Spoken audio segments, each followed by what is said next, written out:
ఈ వీడియోలో మనం ట్రాన్స్ఫార్మర్ కన్స్ట్రక్షన్లో ట్రాన్స్ఫార్మర్ కోర్ గురించి డిస్కస్ చేద్దాం. కోర్స్ అనేది మనకి ట్రాన్స్ఫార్మర్లో 2 టైప్స్లో ఉంటుంది. ఒకటి కోర్ టైప్, రెండోది shell type. So core type transformer మనకి అబ్జర్వ్ చేస్తే ఇది మనకి సిరీస్ మ్యాగ్నెటిక్ సర్క్యూట్ని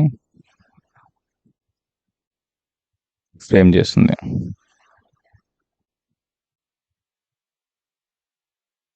సో ఈ కోర్ టైప్ ట్రాన్స్ఫార్మర్లో మనకి అబ్జర్వ్ చేస్తే ఈ పార్ట్ని యోక్ అంటారు. ఈ పార్ట్ని అంటే ఎక్కడైతే మన వైండింగ్ మనం ప్లేస్ చేస్తున్నామో ఆ పార్ట్ని లింబ్ ఆర్ లెగ్ అంటారు. సో మనకి కోర్ టైప్లో మనకి ఎన్ని ఉన్నాయి లెగ్స్. సో కోర్ టైప్లో మనకి 2 లింబ్స్ కానీ 2 లెగ్స్ కానీ ఉంటాయి. ఫర్ సింగిల్ ఫేజ్ ట్రాన్స్ఫార్మర్కి మనకి 2 లింబ్ ఆర్ 2 లెగ్స్ మనకు ఉంటాయి. ఈ లింబు యోకు టుగెదర్ మనకి కలిపి కోర్ అలా ట్రాన్స్ఫార్మర్ కోర్ అంట. సో ఇలా మనకి 2 లింబ్స్ ఉండి 2 లింబ్స్ మీద మనకి వైండింగ్ ప్లేస్ చేస్తే ఇలా వచ్చేదాన్ని మనం ఏమంటామంటే కోర్ టైప్ ట్రాన్స్ఫార్మర్ అంట. అయితే ఇక్కడ సిరీస్ మ్యాగ్నెటిక్ సర్క్యూట్ ఎందుకంటున్నాం చూడండి. ఈ ప్రైమరీ వైండింగ్ మనకి ఫ్లక్స్ని ప్రొడ్యూస్ చేస్తున్నప్పుడు సేమ్ ఫ్లక్స్ అనేది మనకి త్రూ అవుట్ ది కోర్ ఉన్నది. ఎక్కడ చూసినా సరే మీకు ఫ్లక్స్ అనేది సేమ్ ఉంటుంది, 5 and here also 5. So series సర్క్యూట్లో మనకి ఏంటంటే సిరీస్ మ్యాగ్నెటిక్ సర్క్యూట్లో మనకి ఫ్లక్స్ అనేది కాన్స్టెంట్గా ఉంటుంది. సో మనకి ఇక్కడ magnetic circuit series magnetic circuit.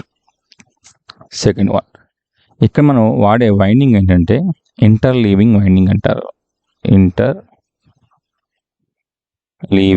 Winding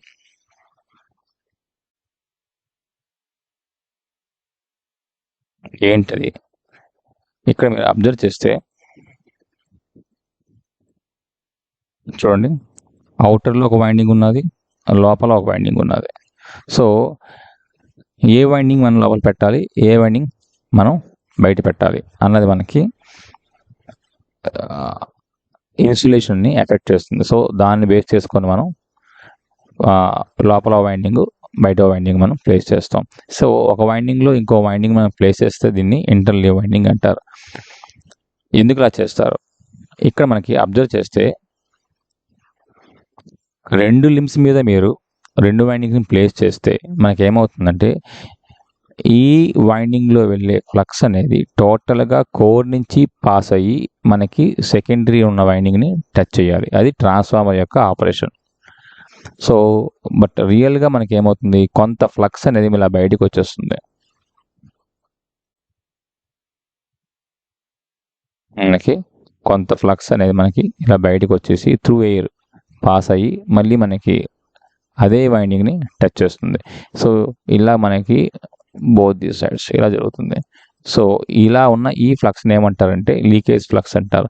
ఈ లీకేజ్ ఫ్లక్స్ కారణంగా మనకి కొంత డిసడ్వాంటేజ్ ఉన్నది. అది మనం ఐడియల్ ట్రాన్స్ఫార్మర్, ప్రాక్టికల్ ట్రాన్స్ఫార్మర్ దగ్గర డిస్కస్ చేస్తాం. సో ఈ లీకేజ్ ఫ్లక్స్ అనేది మనకి నల్లిఫై అయిపోవాలి. అట్ ది సేమ్ టైం ఇక్కడ మీరు అబ్జర్వ్ చేస్తే సెకండరీ వైండింగ్లో కూడా మనకి ఫ్లక్స్ అనేది ఇలా వస్తుంది. సెకండరీ లీకేజ్ ఫ్లక్స్ అంటారు దీన్ని. సో లోడ్ ఎప్పుడైతే మనం కనెక్ట్ చేస్తామో లోడ్ కరెంట్ పాస్ అయినప్పుడు మనకి ఈ సెకండరీ లీకేజ్ ఫ్లక్స్ వస్తుంది. ఈ సెకండరీ లీకేజ్ ఫ్లక్స్ కూడా మనకి ఏంటంటే కొంచెం సెకండరీ ఈఎంఎఫ్ని ఎఫెక్ట్ చేస్తుంది.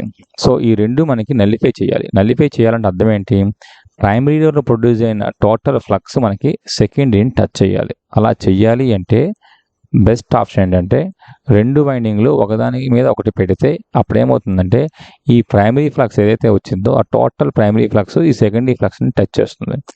సో కోఎఫిషియంట్ ఆఫ్ కప్లింగ్ పెరిగి మనకి సెకండరీలో ఈఎంఎఫ్ అనేది మనకి ఎక్కువగా మనకి ప్రొడ్యూస్ అవుతుంది. సో మనకి ఇప్పుడు ఇలాగా చేసేది దాన్ని మనకి ఇంటర్లీవ్ వైండింగ్ అంటారు. అయితే ఏ వైండింగ్ మనం ప్రైమరీ, ఏ వైండింగ్ మనం సెకండరీ కింద యూజ్ చేస్తాం. జనరల్గా ప్రైమరీ వైండింగ్ని ప్రైమరీ వైండింగ్ అంటే లోపల పక్క వైండింగ్ని ఎల్వి వైండింగ్ గాను, సెకండరీ వైండింగ్ అంటే బయట పక్క ఉన్న వైండింగ్ మనకి హెచ్వి వైండింగ్ గాని ప్లేస్ చేస్తారు. ఎందుకు ఇలా చేస్తారు మీరు ఇక్కడ లాజిక్ ఆలోచించండి.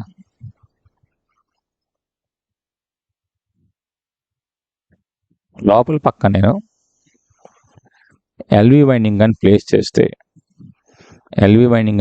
చేస్తే సో ఈ వైండింగ్కి ఈ కోర్కి మధ్యలో నేను ఇన్సులేషన్ పెట్టాలి. So for better understanding let me draw here.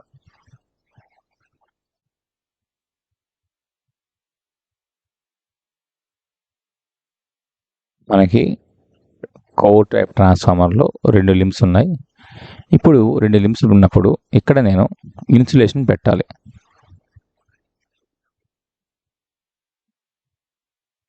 ఈ ఇన్సులేషన్ పెట్టిన దాని మీద నేను ఏం చేస్తానంటే వైండింగ్ ప్లేస్ చేస్తాను. అయితే ఈ ఇన్సులేషన్ థిక్నెస్ ఎంత అనేది మన ఏది జడ్జ్ చేస్తుంది జనరల్గానే? ఆ వైండింగ్ యొక్క ఆపరేటింగ్ వోల్టేజ్. సో కోర్ అనేది మనకి 0 పొటెన్షియల్ దగ్గర ఆపరేట్ అవుతుంది, వైండింగ్ అనేది 1 పొటెన్షియల్ దగ్గర మనకి ఆపరేట్ అవుతుంది. లెట్ అస్ సే నేను లోపల పక్క అంటే కోర్కి దగ్గరలో నేను ఎల్వి వైండింగ్ని ప్లేస్ చేస్తే what is the insulation requirement? So that is LV winding voltage minus 0. So LV winding voltage మనకి ఎంతైతే ఉన్నదో ఆ వోల్టేజ్ని మనం తగ్గట్టుగా ఉన్న ఇన్సులేషన్ ప్లేస్ చేసుకోవాలి. ఒకవేళ లోపల పక్క అంటే కోర్కి దగ్గరలో హెచ్వి వైండింగ్ అని ప్లేస్ చేస్తే నాకేమవుతుందంటే thickness of the insulation will increases. ఎందుకంటే ఇన్సులేషన్ థిక్నెస్ అనేది వోల్టేజ్ స్ట్రెస్ మీద మనకి డిపెండెన్సీ ఉంటుందండి. సో ఏంటి electric field stress? E is defined as V/D. ఇప్పుడు ఈ V కానీ ఇంక్రీజ్ అయితే, ఆపరేటింగ్ వోల్టేజ్ కానీ ఇంక్రీజ్ అయితే ఎలక్ట్రిక్ ఫీల్డ్ స్ట్రెస్ అనేది ఇంక్రీజ్ అవుతుంది. ఎలక్ట్రిక్ ఫీల్డ్ స్ట్రెస్ ఇంక్రీజ్ అయితే ఈ ఇన్సులేషన్ బ్రేక్ అయిపోవడానికి అవకాశం ఉంటుంది. సో ఇన్సులేషన్ బ్రేక్ అవ్వకూడదు అంటే థిక్నెస్ పెంచాలి. సో అది మనకి డిసడ్వాంటేజ్. సైజు మనకి పెరిగిపోతుంది, ఇన్సులేషన్ కాస్ట్ పెరిగిపోతుంది. So everything is drawback. So ఇప్పుడు ఏం చేస్తామంటే లో వోల్టేజ్ వాడితే అంటే లో వోల్టేజ్ ఆపరేటింగ్ వోల్టేజ్ తగ్గిపోతే ఎలక్ట్రిక్ ఫీల్డ్ స్ట్రెస్ తగ్గిపోతుంది కాబట్టి ఇక్కడ మనం థిన్ ఇన్సులేషన్ మనం ప్లేస్ చేస్తే సరిపోతుంది. సో ఈ థిక్ ఇన్సులేషన్ ప్లేస్ చేసిన తర్వాత దీని మీద నేను వైండింగ్ ప్లేస్ చేస్తాను. సో ఎల్వి వైండింగ్ ప్లేస్ చేస్తాను. సో ఇది ఎల్వి వైండింగ్. ఇప్పుడు ఈ ఎల్వి వైండింగ్ మీద నేనేం చేస్తానంటే again I need to keep insulation. ఎందుకంటే దీనిపైన నేను హెచ్వి వైండింగ్ ప్లేస్ చేయాలి కాబట్టి. అయితే ఇప్పుడు ఈ ఇన్సులేషన్ యొక్క థిక్నెస్ ఎలా ఉంటుంది ఇక్కడ చూడండి. మీరు అబ్జర్వ్ చేస్తే ఇప్పుడు దీనిపైన ఉన్నది నాకు ఇది హెచ్వి వైండింగ్. అయితే ఇప్పుడు ఈ వైండింగ్ యొక్క థిక్నెస్ ఎంత? That is HV winding minus LV winding voltage ఎంతైతే ఉన్నదో ఆ వోల్టేజ్ తగ్గట్టుగా నేను ఇన్సులేషన్ ప్లేస్ చేస్తాను. సో మనకి ఏమవుతుందంటే ఇది మనకి అగైన్ థిన్గానే ఉంటుంది. సో ఈ విధంగా మనం ఎల్వి వైండింగ్ని నియర్గా పెట్టుకుంటే, కోర్కి నియర్గా పెట్టుకుంటే మనకి థిక్నెస్ ఆఫ్ ది ఇన్సులేషన్ మనకి బాగా తగ్గిపోతుంది. సో ఇప్పుడు నా టోటల్ ఇన్సులేషన్ ఎంత? టోటల్ ఇన్సులేషన్ ట్రాన్స్ఫార్మర్లోది. So insulation corresponding to LV winding that is near to the core plus insulation corresponding to voltage differences between LV and HV. So ఇది మనకి లోగా ఉంటుంది. నా ఇప్పుడు జనరల్గా మనకి ఎల్వి వైండింగ్ వచ్చేసరికి మనకి ఏమవుతుందంటే ఇది లో వోల్టేజ్ కాబట్టి ఆపరేటింగ్ కరెంట్స్ అనేవి హైగా ఉంటాయి. ఆపరేటింగ్ కరెంట్స్ హైగా ఉంటాయి కాబట్టి ఈ కరెంట్ని బేర్ చేయడం కోసం వైండింగ్ యొక్క ఎల్వి వైండింగ్ యొక్క డయా అనేది మనకి ఎక్కువగా ఉంటుంది. సో డయా ఎక్కువగా ఉంటే వచ్చే లాభాలు ఏంటి? డయా ఎక్కువగా ఉండడం వల్ల మనకి రెసిస్టెన్స్ అనేది బాగా పడిపోతుంది. సో ఎల్వి వైండింగ్లో కరెంట్ ఎక్కువ అండ్ రెసిస్టెన్స్ తక్కువ. సో వైండింగ్లో వచ్చే కాపర్ లాస్ I²R లాసెస్ అనేది మనకి తగ్గుతాయి. సో ఆర్ ఎందుకు మనకు తగ్గుతుంది? ఆర్కి ఏరియాకి రిలేషన్ మనకి ఏంటంటే ρL/A. సో ఏరియా పెరిగింది కాబట్టి రెసిస్టెన్స్ తగ్గింది కాబట్టి కరెంట్స్ మనకి ఎక్కువగా ఉన్నా సరే I²R లాస్ అనేది మనకి తగ్గిపోతుంది, అంటే లాసెస్ అనేవి తగ్గుతాయి. నెక్స్ట్ కండక్టర్ సైజ్ పెరిగింది, డయా పెరిగింది, బట్ దాని యొక్క మీన్ డయా అంటే ఏంటంటే కోర్ చుట్టూరు మీరు వైండ్ చేస్తున్నప్పుడు దీని యొక్క మీన్ డయా అనేది మనకి తక్కువగా ఉంటుంది. అంటే మనకి గేజ్ ఎక్కువగా ఉన్నా సరే మీన్ డే తగ్గడం వల్ల మనకి total copper required is less, తగ్గిపోతుంది. నా మరి హెచ్వి వైండింగ్ బయట ఉంటే, హెచ్వి వైండింగ్ మనకి హై వోల్టేజ్లో మనకి ఏమవుతుందంటే ఆపరేటింగ్ కరెంట్ ఏదైతే ఉందో అది తక్కువగా ఉంటుంది. ఆపరేటింగ్ కరెంట్ తక్కువగా ఉంది కాబట్టి మనకి రెసిస్టెన్స్ అనేది మనకి తక్కువగా ఉండొచ్చు. సో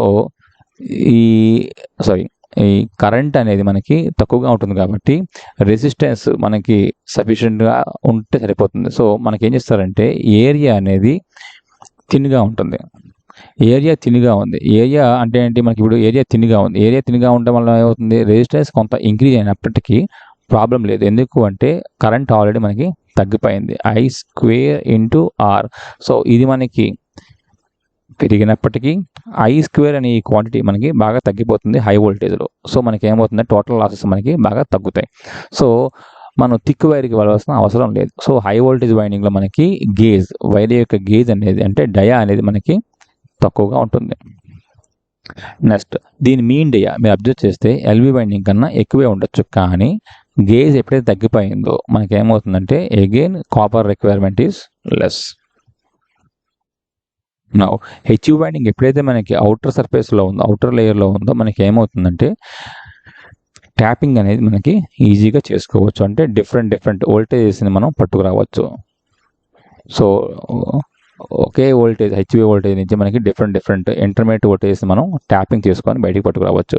సో మనకి వైండింగ్ అనేది మనం ఏం చేస్తారంటే ఈచ్ లెగ్ మీద మనకి ఎల్వి వైండింగ్ హాఫ్ ఇక్కడ, ఎల్వి వైండింగ్ హాఫ్ ఇక్కడ చేస్తారు. అలాగే హెచ్వి వైండింగ్ హాఫ్ ఇక్కడ, హెచ్వి వైండింగ్ హాఫ్ ఇక్కడ మనకి చేస్తారండి. అంటే టోటల్ వైండింగ్ని 2 హాఫ్స్ చేసి ఒక హాఫ్ అనేది ఒక లెగ్ మీద, ఇంకొక హాఫ్ అనేది ఇంకొక లెగ్ మీద మనకి ఇంటర్లీవింగ్ వైండింగ్లో ఫ్యాషన్లో మౌంట్ చేస్తారు.